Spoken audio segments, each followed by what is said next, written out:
At 47 years old, Naomi Blackwood stood at the edge of a gravel road in the Missouri Ozarks with everything she owned wrapped into a single flour sack, and not one roof left in the world that would call itself hers. Her husband had been dead 11 weeks, and his older brother, Ezra Blackwood, had ridden out to the farmhouse with a yellowed promissory note and a hired hand to see her off the land she and Thomas had cleared with their own two hands. She left with $9 sewn into her hem, a wedding ring she would not sell, and a stubbornness the town of Cedar Hollow had not yet met. $2 went to a room above the mercantile for the month. The rest, $7 exactly, she paid at the county tax auction for a collapsing gristmill on Cedar Creek that no one else would touch, a place folks had called cursed and left to rot for 15 years. The whole square laughed when the gavel fell. They did not know that behind the great millstone lay something sealed away that would change one widow's life and quiet a secret the town had been swallowing for a generation. Settle in and let us tell you the story of Naomi Blackwood. If you're watching this from a place folks have written off as finished, tell us in the comments. We'd love to know where you're tuning in from tonight. Naomi had not always been a woman with nothing. She had been born Naomi Case in 1842 in a river town in eastern Kentucky, the third daughter of a miller named Aaron Case, a broad, quiet man who spoke more to his machinery than to most people, and who taught his daughters, because he had no sons, every gear, belt, and stone in his mill before any of them had turned 12. While other girls in the county learned needlework and hymnals, Naomi learned to read the pitch of a runner stone by the sound it made against the bedstone beneath it, to know by smell alone when meal was scorching, to dress a stone with a mill pick when its furrows had worn smooth and stopped biting the grain properly. Her father used to say that a mill was the honest center of any town, because a mill could not lie. The wheat that went in either yielded good flour or it did not, and no man's charm or standing changed the arithmetic of it. Naomi carried that lesson like a second Bible. She grew into a young woman who noticed what other people discarded: a cracked churn, a bent nail, a neighbor everyone considered slow or strange. Naomi had a habit of looking twice at things the world had already decided were worthless, and more often than her neighbors liked to admit, she found value they had missed. It was this exact habit that drew Thomas Blackwood to her at a harvest dance in 1862, when he watched her fix a fiddler's broken bow with wax thread and a whittled peg, while the other girls stood giggling at the punch bowl. Thomas was a gentle, hard-working man from Cedar Hollow, Missouri, out visiting cousins, and within a year he had written her 4 letters and asked her father for her hand in a 5th. They married in the spring of 1863, in the middle of a war that took no notice of small Ozark towns, and Naomi left Kentucky to become a farmer's wife on 60 acres of hill ground along Cedar Creek, 2 miles outside the town that would one day both scorn her and need her. Thomas's family had helped found Cedar Hollow a generation earlier, though by the time Naomi arrived, the founding families had already split into those who prospered and those who merely endured, and the Blackwoods, gentle people, had landed firmly among the latter. Thomas's older brother Ezra had gone the other direction, marrying into money and currying favor with the Reeve family, whose patriarch, Colonel Augustus Reeve, had built the town's bank, its land company, and no small amount of its unspoken rules. Naomi and Thomas, meanwhile, built something quieter.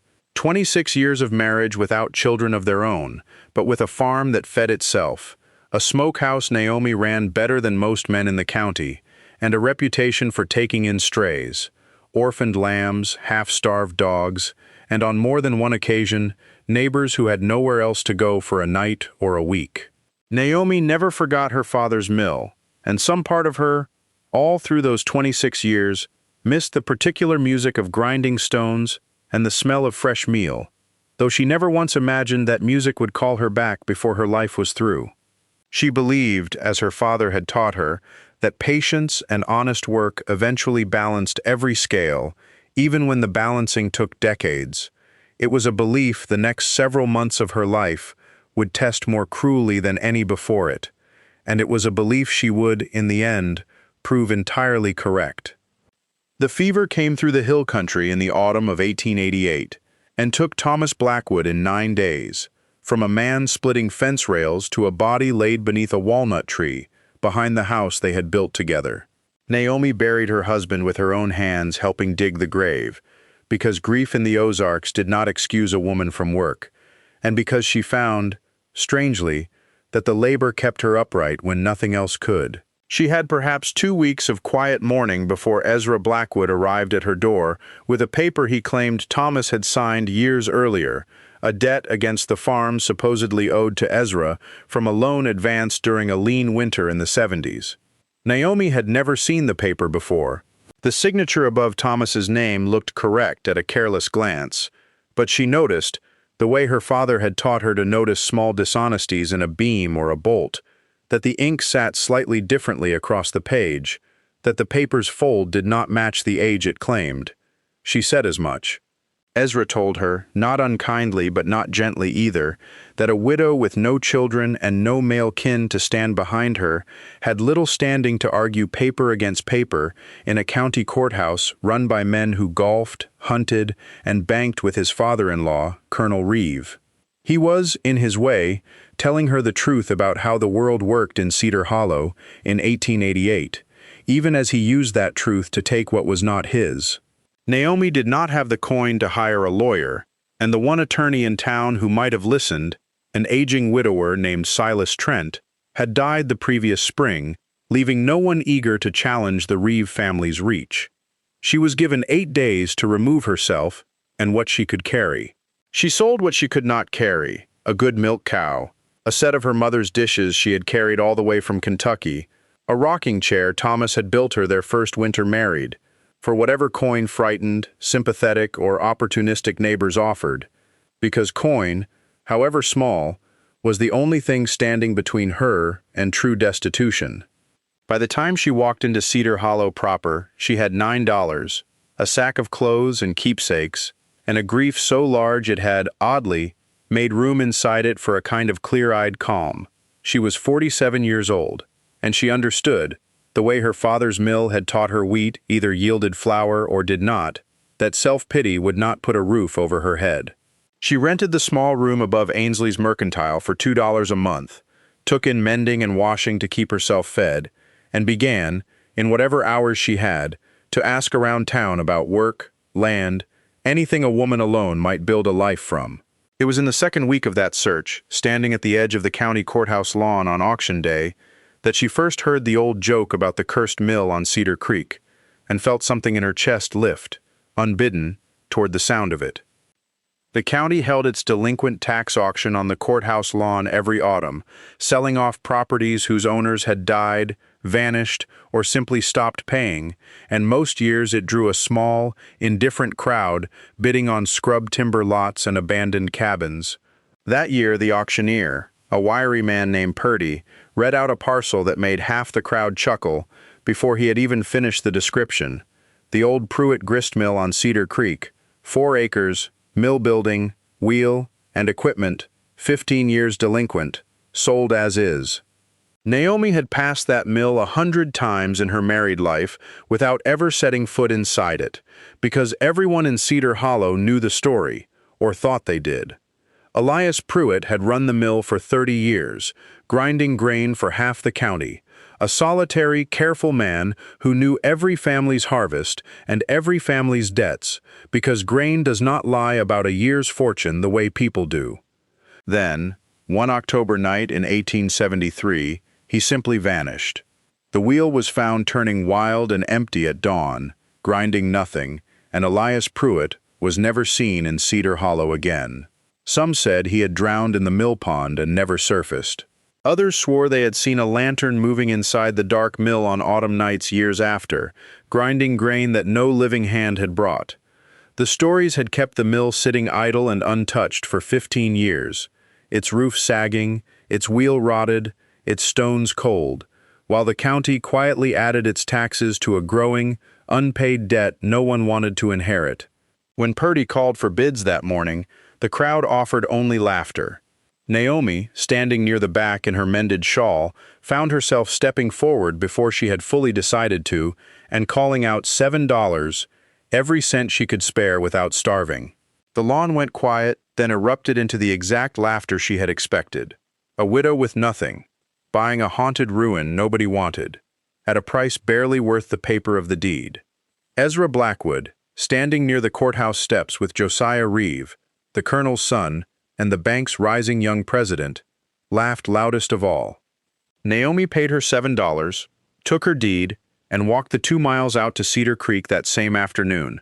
telling herself only that a mill, ruined or not, was still a mill, and that she of all people in that county knew how to listen to one. What she found when she pried open the swollen door surprised her less than the townsfolk might have guessed. Dust, collapsed shelving, a wheel choked with 15 years of silt. But what she found 3 days later, running her hand along the underside of the great motionless millstone, while searching for the source of a strange hollow echo, was something no one in Cedar Hollow had imagined still existed at all. A narrow iron door, no larger than a Bible, set flush into the stone's wooden casing, and sealed with a lock gone orange with rust. It took Naomi the better part of an evening, working by lamplight with a borrowed chisel, and more patience than force, to work the swollen little door free, without destroying whatever lay behind it. When it finally gave, what she found inside was not gold, though for one breathless moment she admitted to herself she had half hoped for it. Instead, she found a tin dispatch box, the kind a careful man might use to keep papers dry against a leaking roof, wrapped further in oiled canvas that had held remarkably well against 15 years of damp. Inside the tin box lay a leather-bound ledger, its pages filled edge to edge in a small, exact hand she did not recognize, and beneath the ledger, a folded letter sealed with wax that had never been broken, addressed simply, "To whoever finds this, when it is finally safe." Naomi sat on an overturned grain barrel in the dying lamplight and read the letter first, her hands unsteady in a way 15 years of hard living had not managed to make them. It was signed Elias Pruitt,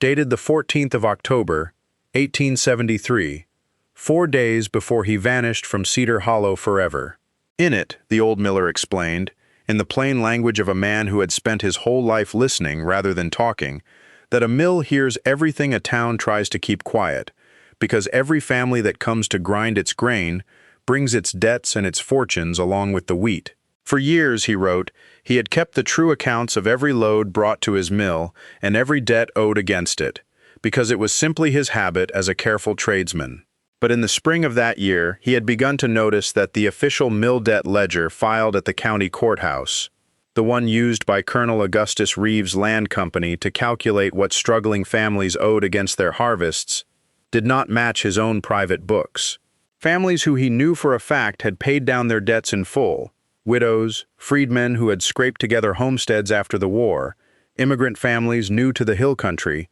were shown in the courthouse ledger as still owing, sometimes owing more than they had ever borrowed, and one by one, quietly, without any public scandal at all, the Reeve Land Company had begun foreclosing on their acreage to satisfy debts that did not truly exist. Elias Pruitt had copied his true, original ledger by hand, page for page, intending to bring it before the county judge, and had hidden it inside his own millstone for safekeeping, the very week before he disappeared, trusting the mill itself, as he trusted little else in Cedar Hollow by then, to keep it safe until an honest hand came looking. Naomi read the letter twice through, and then began turning the pages of the ledger itself, column after column of grain weights, dates, and debts, cross-referenced against family names that made her breath catch in her throat, because she recognized several of them still living in Cedar Hollow to that very day, families whose grandparents' land, she now understood with a slow, cold clarity,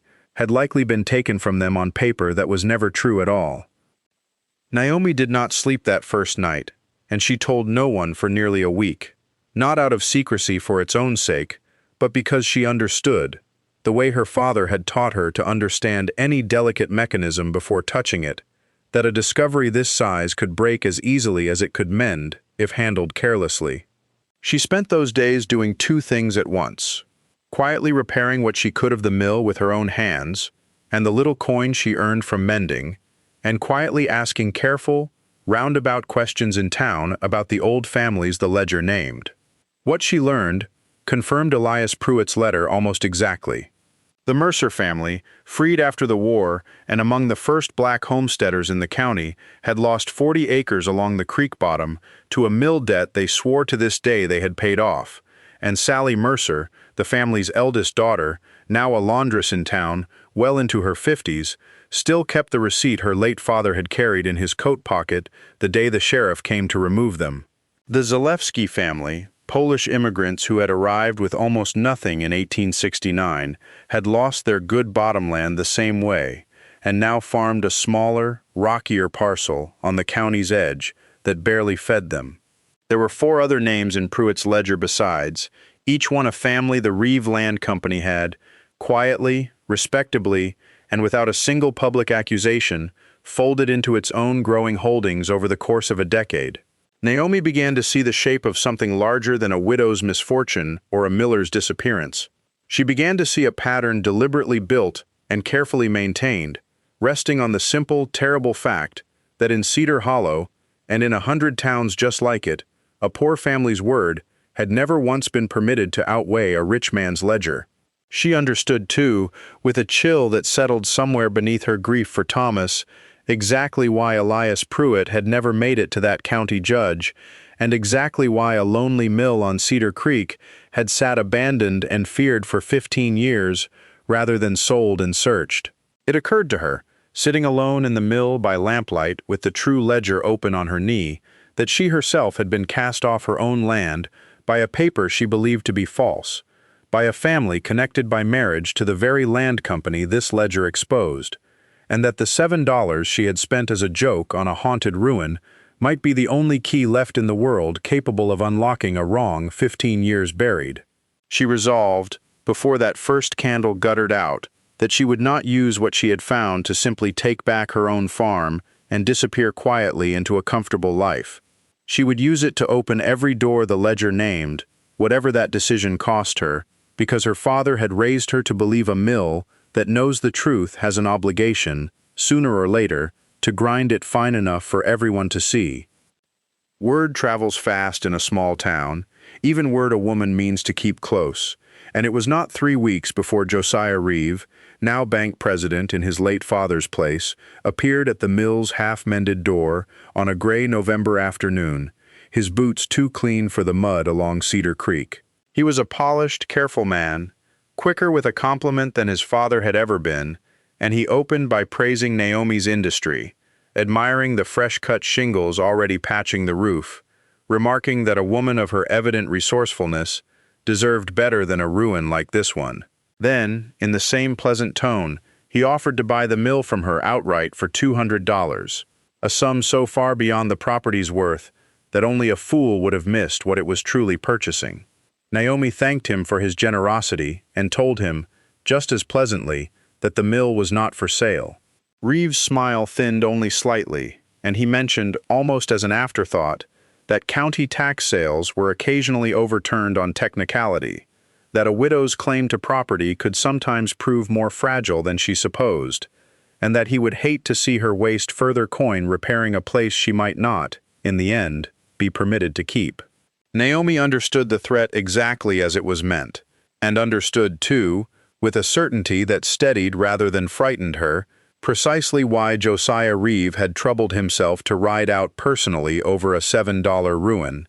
She said only that she looked forward to whatever the county records might show, and watched him ride away with his jaw set tight. Within days the pressure widened. A rumor moved through town that the widow Blackwood had gone strange out at the old cursed mill, talking to herself, digging where she oughtn't. Ainsley at the Mercantile, a decent man but a cautious one, gently suggested she might find it easier to settle her mending accounts elsewhere. Ezra Blackwood himself rode out once, not to threaten her outright, but to remind her, with the particular cruelty of a man who believes himself reasonable, that a woman alone stirring up old Reeve business would find few friends left in Cedar Hollow when the dust settled, farm or no farm. Naomi absorbed all of it without answering in kind, because she had learned from her father that panic ruins a mechanism faster than any true flaw in the metal. Instead, she went, quietly and carefully, to the one man in town whose trade required him to care more for the truth than for the Reeve family's comfort, Hiram Coe, the aging, ink-stained editor of the Cedar Hollow Sentinel, a widower himself, who had spent 30 years printing crop prices and church socials and privately longing for one story worth the risk of his press. She showed him the ledger. She showed him Elias Pruitt's letter. She brought him over the following days to speak directly with Sally Mercer and her father's kept receipt, and with the Zalewski family, who still had, folded carefully in a Bible, a faded bill of sale that matched Pruitt's true numbers to the penny. Hiram Coe read it all twice through by lamplight, the way Naomi herself had, and told her quietly that he had wondered, for 30 years, why the Reeveland Company's fortunes had grown so tidily, while half its neighbors quietly shrank, and that he would be glad, at his age, to finally print something worth the ink. The confrontation, when it came not in a courtroom, where Josiah Reeves' family still held every advantage of friendship and favor, but at the Cedar Hollow harvest gathering held each November on the courthouse lawn, the same ground where Naomi had bought her $7 ruin to the whole town's laughter 2 months before. Hiram Coe had printed a special edition of the Sentinel 2 days prior, laying out, in careful, unembellished language, the existence of Elias Pruitt's true ledger and the discrepancies it revealed against the county's official mill debt records still on file at the courthouse, records anyone was welcome to compare for themselves. He had not accused Josiah Reeve of anything the documents did not plainly show. He had simply printed the truth and let Cedar Hollow do its own arithmetic, the way a mill lets wheat prove itself honest or not. By the time the harvest gathering opened that Saturday, half the town had already read the paper twice, and a current of low, uneasy conversation ran beneath the usual fiddle music and cider barrels. Josiah Reeve arrived late, flanked by 2 of the bank's clerks, and made directly for the makeshift stage where Judge Ainsley, no relation to the mercantile family, a stern, fair-minded man, recently arrived to preside over the county's business, stood examining a stack of documents Hiram Coe had personally delivered to him that morning.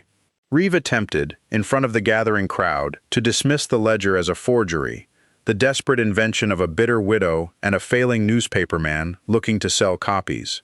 It might even have worked, had Naomi not stepped forward from the edge of the crowd with the original tin box itself, rust and all, and asked Judge Ainsley plainly whether he might compare Elias Pruitt's known hand, still on file in old county correspondence, from his years as an appointed grain inspector, against the ledger she now held. The judge did so, there on the spot, with half of Cedar Hollow watching in a silence thicker than any sermon the town had heard in years, and pronounced the 2 hands unmistakably identical. Sally Mercer stepped forward next. Unbidden, her father's receipt held steady in her hand, followed by old Zalewski's widow with her Bible and its folded bill of sale, and one by one, quietly, without a single raised voice, 4 other families Naomi had spoken with in the preceding weeks came forward with whatever scraps of proof 15 years had left them. Josiah Reeve, watching his father's carefully built respectability come apart plank by plank in the open November air, said nothing more, because there was, by then, nothing left for him to say that the assembled town would have believed. What followed in the weeks after was not vengeance, though many in Cedar Hollow might have understood it if it had been. Judge Ainsley ordered a formal county review of every disputed parcel named in Pruitt's ledger, and though the wheels of restitution turned slowly, as such wheels always do, the Mercer family received clear title back to their 40 acres within the year, and the Zalewskis were granted compensation from the bank's own reserves, sufficient to buy back the better bottomland they had lost. Josiah Reeve resigned his position at the bank before the county could force the matter further, and quietly left Cedar Hollow altogether the following spring, his family's name, once the town's proudest, now spoken mostly in careful, lowered voices. Ezra Blackwood, watching his patron and father-in-law's family crumble, and fearing what closer scrutiny of his own dealings might reveal, rode out to Naomi's mill one final time, not to threaten her this time, but to offer, stiffly and without much grace, to return the farm outright rather than risk his own note being examined alongside the rest. Naomi considered it for the better part of a week, sitting on the same overturned grain barrel where she had first read Elias Pruitt's letter, and in the end told Ezra she wanted no farm back that had come to her only out of a guilty man's fear rather than an honest man's justice. She asked instead that he sign the farm over to the county to be sold fairly, its proceeds split between the families the ledger had named who still lacked full restitution, and Ezra, having little practical choice left, agreed. Naomi kept only the mill. Through that following winter and into the spring, with Otto Kraus the blacksmith rebuilding the wheel's ironwork and half the town's men, oddly eager now to be seen helping, restoring the roof and the race, Cedar Creek Mill ground its first true batch of flour in 15 years on a clear April morning, and Naomi Blackwood stood at the hopper, feeding grain into the stones exactly as her father had taught her, listening to the honest, unhurried music of a mechanism finally doing the work it was built for.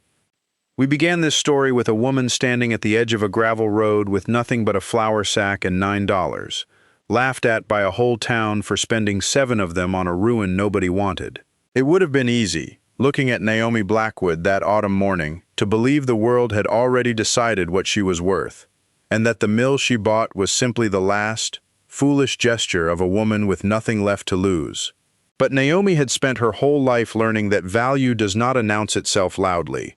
that the things a town discards are often exactly the things it has most reason to fear remembering, and that patience, applied honestly and without bitterness, has a way of settling accounts that seem, for a time, hopelessly unbalanced.